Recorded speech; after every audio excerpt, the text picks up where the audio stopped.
It really depends on who you ask, Mark. You know, you often hear that people will say that, well, it's because we're testing more, but it's really a lot more to it, especially when you look at the numbers. The weekly average of new cases in Kootenai County alone quadrupled in the last 14 days. You might recognize his name. The nurses and the ladies that were at my doctor's office call me Dave Smith Motors.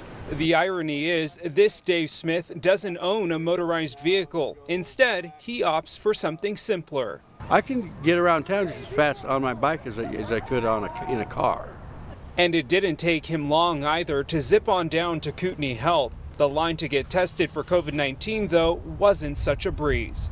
The nurse I talked to a while ago today, she said, well, we only had to wait 20 minutes. Not today, huh? Kootenai Health is still seeing a huge surge in testing in the county. As the only testing site, they're averaging about 300 to 400 tests a day. They're trying to shove that thing up to my brain, you know.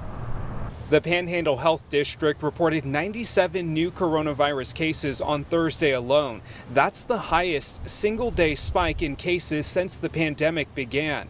The health district says the increase will significantly increase COVID-19 illness in our community and resulting increased demands on healthcare, as well as having a negative impact on business activity, personal interactions, and related activities. A look down Sherman Avenue, you'll see a bustling street filled with people eating outdoors and visiting shops, and many are not wearing masks. As of right now, local leaders are not considering mandatory measures to slow the spread of the disease, such as requiring masks.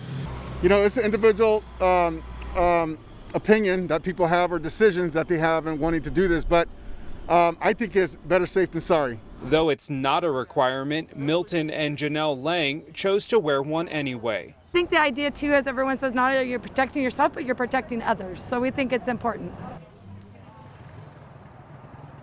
While masks are required in Washington, they're not required in Idaho, although the mayor of Moscow recently made it a requirement to wear a face covering in that city, but that's not the case here in Coeur d'Alene.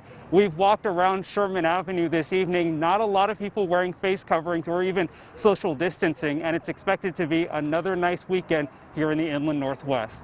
Live in Coeur d'Alene, I'm Tim Pham, KREM 2 News.